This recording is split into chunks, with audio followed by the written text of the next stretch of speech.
putusan MK, apakah itu pernah dibahas dalam pertemuan Bapak itu?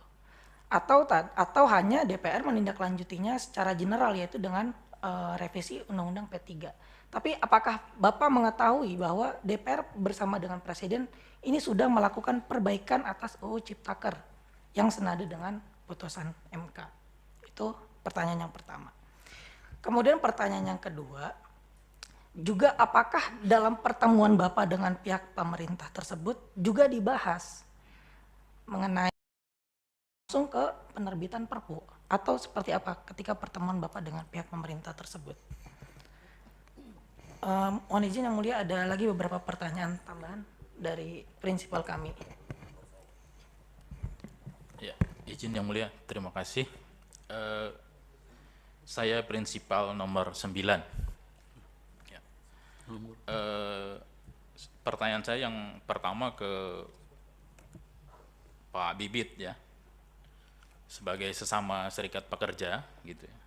Pertama adalah apakah yang Anda atau saksi ketahui dan lihat ya, pasca putusan 91 tahun 2020 ya, dari Mahkamah Konstitusi itu yang dilakukan oleh pemerintah, terutama khususnya di bidang ketenagakerjaan ya, langkah-langkah apa saja yang dilakukan oleh pemerintah dalam rangka menindaklanjuti putusan tersebut.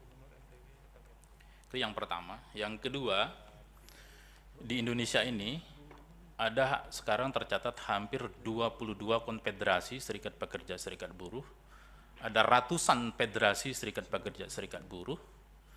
Nah, apakah Anda atau saksi mengetahui serikat pekerja serikat buruh mana saja yang dilibatkan atau diajak berbicara tentang pasca putusan 91 tahun 2020 khususnya misalkan oleh Menteri Tenaga Kerja, karena kita mengetahui bahwa yang paling keras menolak Omnibus Law Cipta Kerja, Undang-Undang nomor 11 bahkan Perpu nomor 2 tahun 2024 itu adalah serikat pekerja serikat buruh gitu ya. Itu yang saya tanyakan. Yang selanjutnya adalah untuk Pak Turo. Saya tadi juga mendengar bahwa di DKI Jakarta khususnya itu juga sama, banyak serikat pekerja serikat buruh, dan penjelasan-penjelasan tadi itu lebih kepada spesifikasi isu-isu tertentu, terutama banyak menyangkut tentang upah gitu ya, berbicara tentang penetapan upah gitu. Apakah ada di DKI Jakarta itu melibatkan seluruh serikat pekerja serikat buruh yang ada di DKI Jakarta di dalam proses melibatkan tentang rencana pemerintah ya, melaksanakan atau bagaimana menjalankan putusan 91 2020 itu dari RUU-nya bahkan jadi berbalik menjadi Perpu Cipta Kerja. Itu dari saya. Terima kasih. Assalamualaikum warahmatullahi wabarakatuh. Waalaikumsalam. Masih ada? Ya, silakan. Ya, Assalamualaikum warahmatullahi wabarakatuh. Saya ingin bertanya kepada saksi Pak Santiago. Saya prinsipal nomor 10 dari KBMI, Konfederasi Buruh Merdeka Indonesia. Nama saya Daeng Wahidin. Yang ingin saya tanyakan terkait masalah meaningful participation, terkait masalah konsultasi publik yang Pak Santiago laksanakan itu, dalam penjelasannya bahwa RUU Perpu Cipta Kerja ini adalah tindak lanjut dari putusan MK.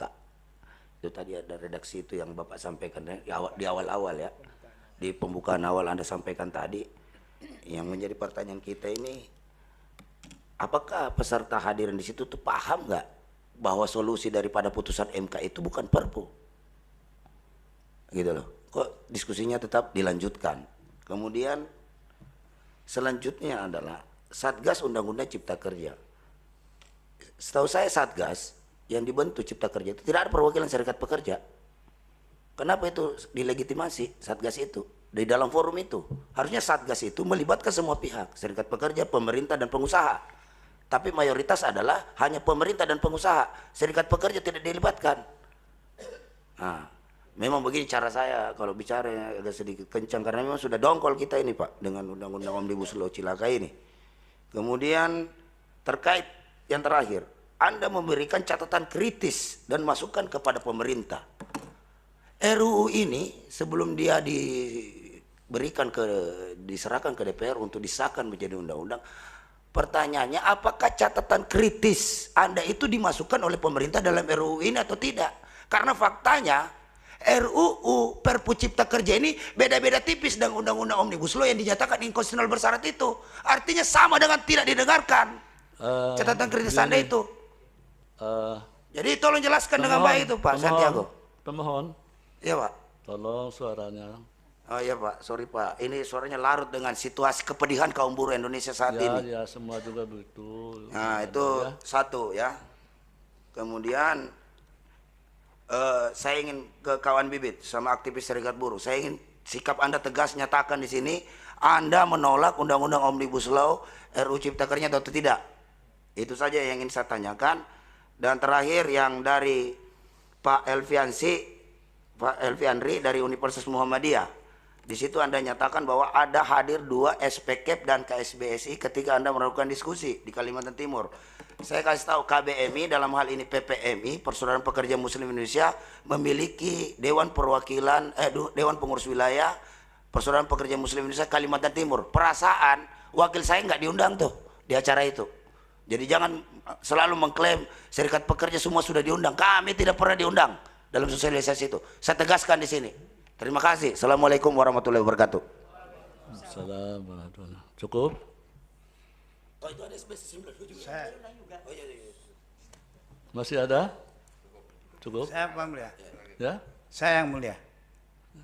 Oh ya, silakan. Saya pemohon mungkin. Nomor 3, silakan. Dari Federasi Logam Elektrik dan Mesin. Silakan. Jadi apakah para yang tadi kan saksi,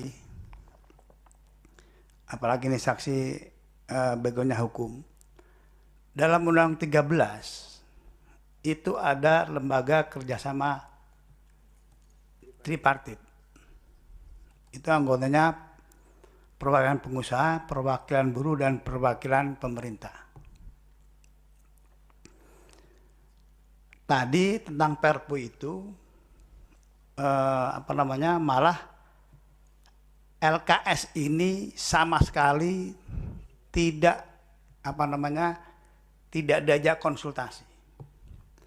Padahal LKS itu dalam Undang 13 itu jelas adalah, saya pasalnya nggak ingat tapi yang jelas saya masih ingat.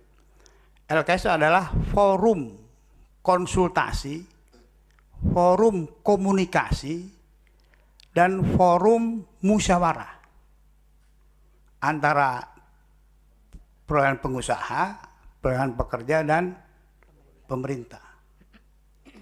Justru lembaga ini anggota-anggotanya adalah anggota-anggota yang punya legitimasi secara hukum. Karena itu di-SK oleh Presiden. Tapi di situ tidak ada.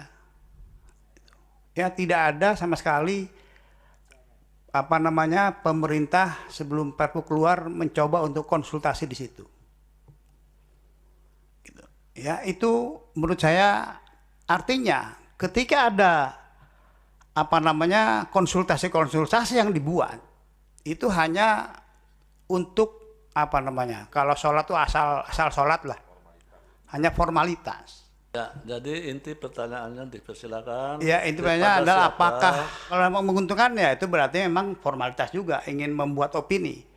Tapi damda urungan disebutkan tidak. Misalnya begini, ya, memang kayak PHK, pesangon. Bahkan Pak Presiden sampai klarifikasi sama lah kira-kira.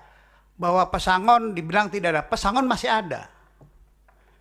Tapi akibat daripada PKWT atau kontrak yang bebas, itu ke depan tidak akan lagi ada pesangon. Tinggal putus kontrak kok. Dan pengusaha ketika PKWT ini bebas atau kontrak atau outsourcing ini bebas, pengusaha akan mengalihkan tenaga kerjanya yang tadinya tetap menjadi karyawan kontrak. Itu apakah dampak itu disebutkan? Yang kedua, disebutkan nggak oleh pemerintah? Kan inti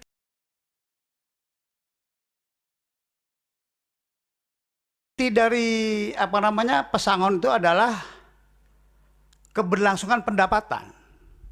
Apakah ketika kontrak dibebaskan, diputus kontrak, keberlangsungan pendapatan karyawan itu sudah hilang? Ya, kalau hanya ada dikasih sekali. Tapi apakah keberlangsungan pendapatan itu disampaikan oleh pemerintah ketika saat itu? Kira-kira itu. Ya, karena klasifikasi ini hanya ya memang pesangon masih ada, turun pesangonnya, ya. Kemudian juga seolah karyawan tetap masih diperbolehkan, masih akan ada, tidak akan dijadikan kontrak. Iya memang, tapi namanya pengusaha logikanya ketika kontrak dibebaskan pasti akan akan menggunakan kontrak. Kenapa? Tadi disebutkan bahwa saya lupa tadi yang menyebutkan, bahwa tidak ada perubahan yang signifikan hasil penelitian tadi. Penemuan, ya kan, bahwa kontrak PKWT ini tidak ada signifikan lah, tidak ada perubahan yang artinya sama. Itu mungkin dalam sebulan, 2 bulan, 3 bulan, setahun ini nggak ada perubahan. Tapi dalam jangka waktu 2-3 tahun ke depan, itu pengusaha akan menggunakan kontrak semua. Kenapa? Dalam kontrak itu tidak ada tunjangan-tunjangan, tidak ada PHK dan lain-lain itu. Itu yang mulia. Jadi kurang lebih itu. Artinya kalau saya sampaikan bahwa meaningful participation itu hanya akal-akalan saja yang digunakan pada saat Perpu itu. Itu yang mungkin pertanyaan saya. Terima kasih. Ya, baik. Cukup ya. Sekarang silakan Prof. Faisal untuk memberi. Oh, Hakim dulu sebelum yang lain. Hakim. Ya, yang mulia Pak Wahid silakan. Ya. Terima kasih yang mulia Ketua. Juga terima kasih para saksi yang telah menyampaikan keterangannya. Saya masih membatasi karena pengujian formil, artinya proses dalam pembentukan baik yang tadinya rencananya rancangan undang-undang maupun kemudian Perpu dan kemudian setelah ditetapkan menjadi undang-undang. Nah, saya bagi dua. Pertama, di antara saksi ini Pak Turo itu terlibat atau berpartisipasi sebagai narasumber partisipan sebelum ditetapkannya Perpu oleh Presiden. Begitu Pak ya. Nah, yang tiga berikutnya Pak Bibit Gunawan, Prof. Faisal Santiago, Pak Dr. Elpiandri itu setelah Perpu ditetapkan oleh Presiden 31 Desember 2022 ya. Nah, untuk Pak Turo itu kan Bapak 16 September itu sebagai narasumber ya. Kemudian 8 Desember FGD-nya sebagai partisipan, begitu bulan November juga.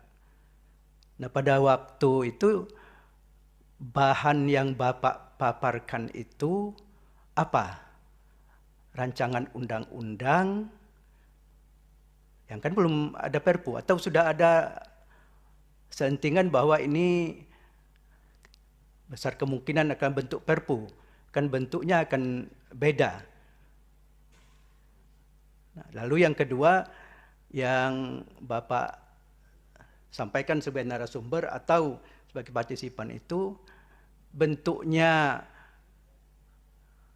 kalau rancangan undang-undang tentu yang kemudian jadi Perpu itu kan batang tubuhnya ada 750 pasal, penjelasannya 360 berapa pasal, apa itu bentuknya? Atau Bapak dalam bentuk PowerPoint aja? Nah, apa yang disampaikan? Ini karena sebelum Perpu, ya. Atau ada narasumber yang dari Kemenko itu yang menjelaskan bahwa ini akan bisa ditempuh dengan Perpu. Apakah sudah ada info seperti itu? Kemudian partisipannya ya dilihat dari sisi segmen-segmennya itu apakah cukup mahasiswa atau juga para stakeholder yang lain yang selama ini yang menyampaikan pendapat-pendapatnya di masyarakat. Nah itu ke Pak Turo. Kemudian yang ketiganya ya Pak Faisal, kemudian Pak Bibit dan Pak Elviandri. Ya pertama karena ini disampaikan dan proses sosialisasinya itu kan 19 Januari, ada kemudian Februari, berarti kan sudah ditetapkannya Perpu oleh Presiden, tapi belum disetujui bersama, disetujui oleh DPR. Ya, DPR kan bulan Maret, akhir Maret ya. Nah itu yang disampaikan itu bahannya apa Pak? Apa yang sudah lampiran rancangan undang-undang penetapan Perpu itu atau hanya lampirannya? Ya, berarti yang Perpunya itu. Karena itu sudah 30 Desember itu yang disampaikan. Nah, kemudian perkiraan kita karena Perpunya sudah ditetapkan oleh Presiden, tentu muncul pertanyaan, mengapa dalam bentuk Perpu? Nah, apakah pertanyaan-pertanyaan itu ya bagaimana dijelaskan? Pada waktu itu kan belum disetujui oleh DPR kan 30 Maret. Ini sebelum 30 Maret. Nah, ini apakah yang disampaikan itu apa isinya lampirannya itu, dan yang kedua ada tidak lebih banyak pertanyaan karena masyarakat tentu melihat loh kok Perpu. Nah, apakah itu dijelaskan oleh narasumber dan pihak pemerintah yang hadir bahwa meskipun ini belum ada persetujuan, ini alasan-alasan kita mengapa kita ajukan dalam bentuk Perpu, tidak perbaikan rancangan undang-undang.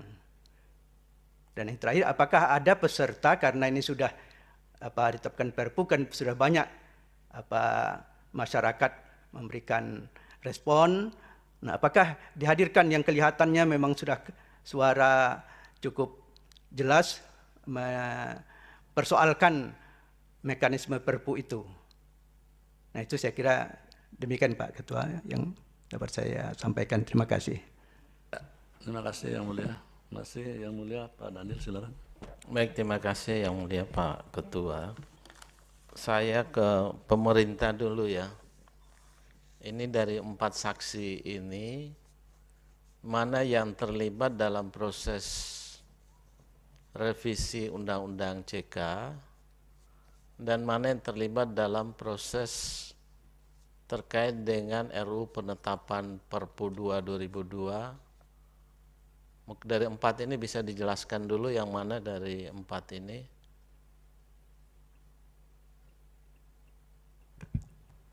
Izin Yang Mulia. Ya. Kalau Pak Turo itu beliau dimintakan pendapat di 2 tahap itu.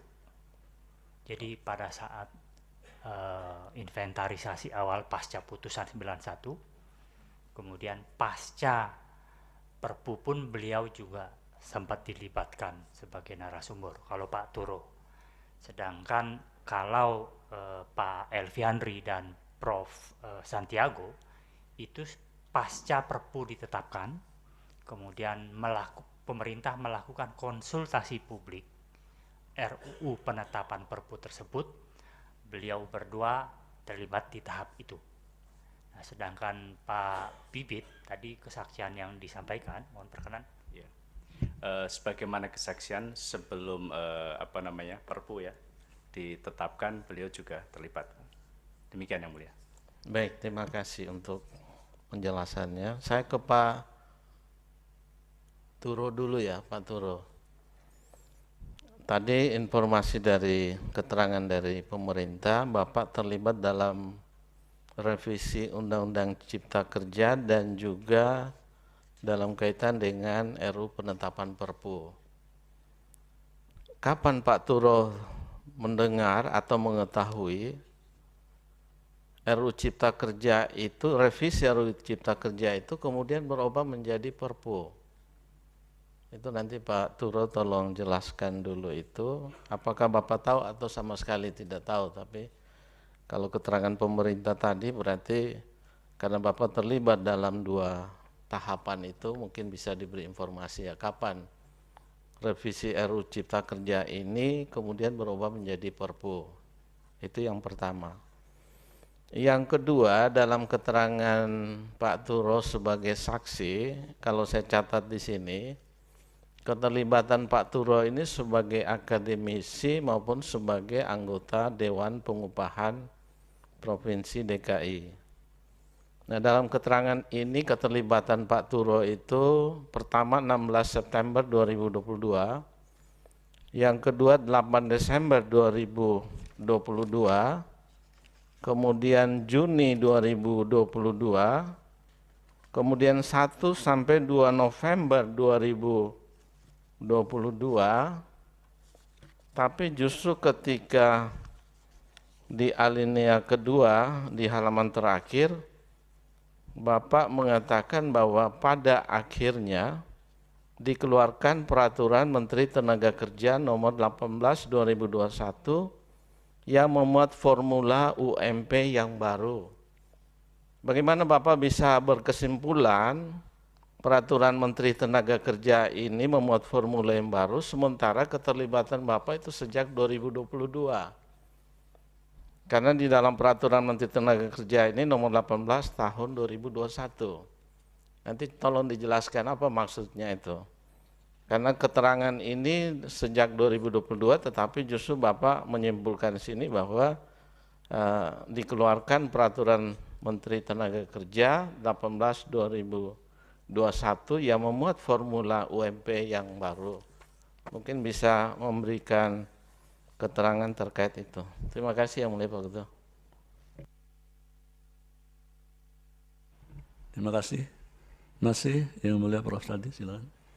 Terima kasih Pak Ketua. Saya mohon jawab langsung ya kepada saksi Prof. Faisal pertama. Ketika saksi dihadirkan di beberapa kesempatan itu, di dalam forum itu ada anggota DPR nggak? Jawab langsung aja Pak Prof. Faisal. Ada anggota DPR nggak? Tidak ada, Pak. Oke. Pak Elfandri ya. Halo, Pak Elfandri? Ya. Siapa Yang Mulia? Pertanyaan sama, hadir nggak anggota DPR? DPR RI tidak Yang Mulia. DPR RI tidak ya. Oke. Pak Bibit, hadir anggota DPR nggak? Ketika ada pertemuan di Kalimantan tidak Timur ada, ya? Mulia. Hadir? Tidak ada. Tidak hadir ya? Oke. Nah, terakhir untuk Pak Turo. Itu dari beberapa rangkaian pertemuan Bapak itu ada anggota DPR nggak yang hadir, Pak? Setahu saya tidak. Oke, tidak ya.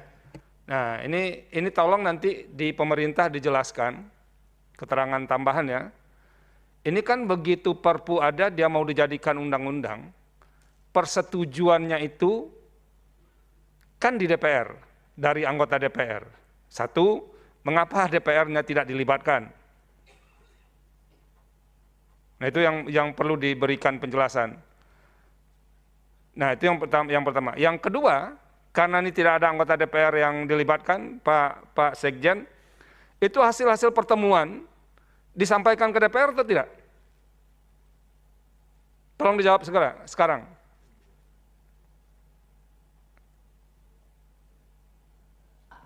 Beberapa hasil disampaikan. Beberapa hasil. Ya. Apa yang dimaksud dengan beberapa hasil itu?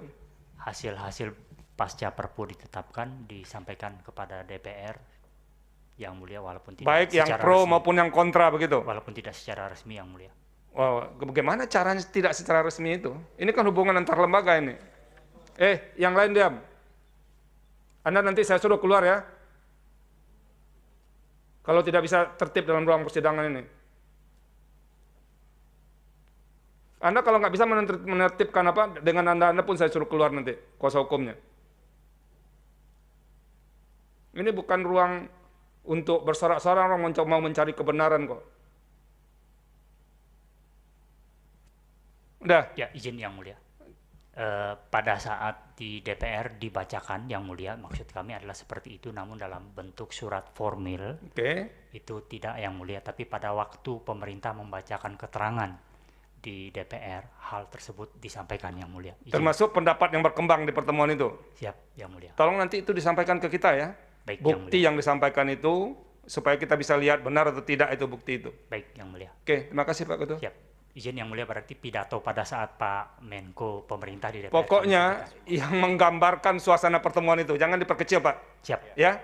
Kan katanya tadi ada, baik yang mulia. resmi maupun yang tidak. Baik Gitu. yang mulia. Kalau pidatonya nggak perlu, kita bisa cari itu Pak. Baik yang mulia. Tapi kalau Bapak menyertakan pidatonya juga nggak apa-apa nantinya. Baik yang mulia. Kami sampaikan. Pak Bibit.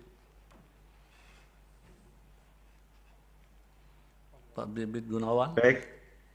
Baik, Yang Mulia, saya akan menjawab tadi pertanyaan dari pemerintah terkait apakah surat dan permohonan kami melakukan audiensi kepada pemerintah ya, dalam hal ini Kementerian Perekonomian dan Kemenkumham itu telah memenuhi unsur keterbukaan publik dan asas meaningful participation-nya.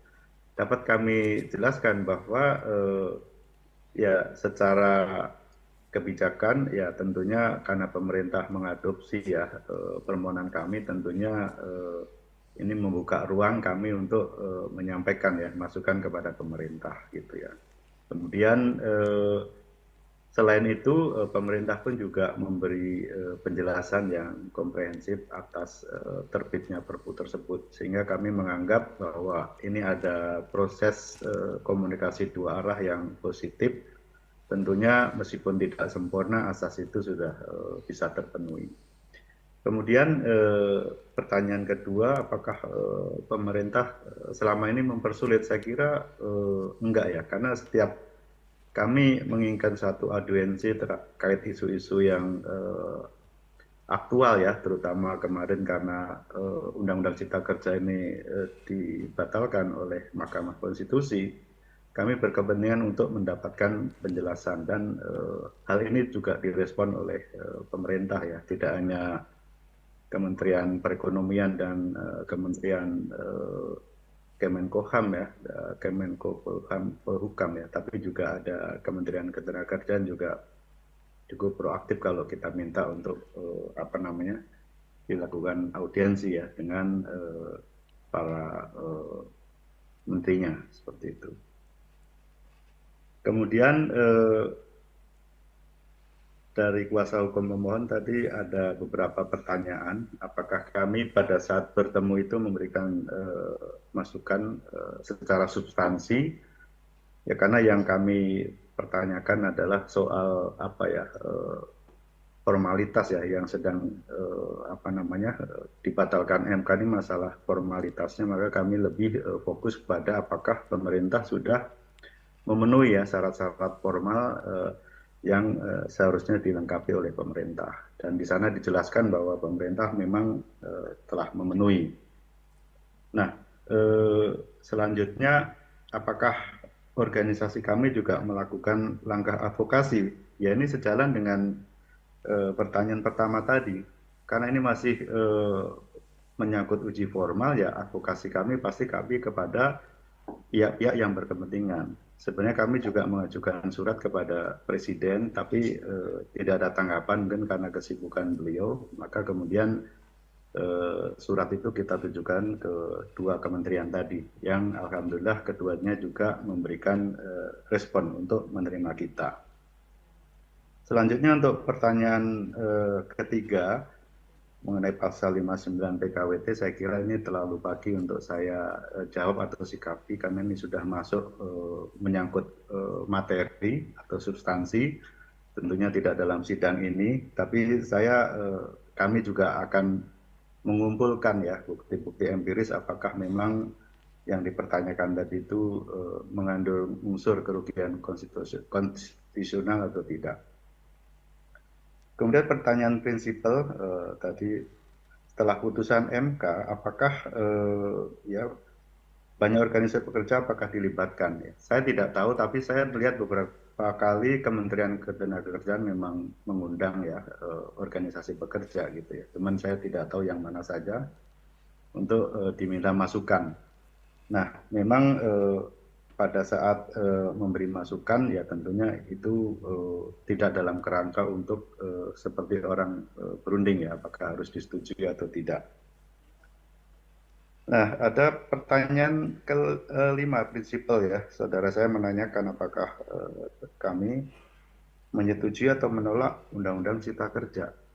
Jadi saya kira pertanyaan ini juga terlalu pagi, karena kalau itu berarti kita harus membaca dulu seluruh isi daripada Undang-Undang Cipta Kerja. Sedangkan klaster Undang-Undang Cipta Kerja ini banyak sekali gitu kan. Banyak masyarakat yang menerima manfaat dari Undang-Undang Cipta Kerja ini juga banyak gitu kan. Tapi kalau tadi pertanyaan dari saudara saya tadi dikerucutkan ya, apakah terhadap klaster ketenagakerjaan yang tentunya kita juga akan akan analisa lebih lanjut apakah isinya memang merugikan ya para pemangku kepentingan atau tidak gitu kan.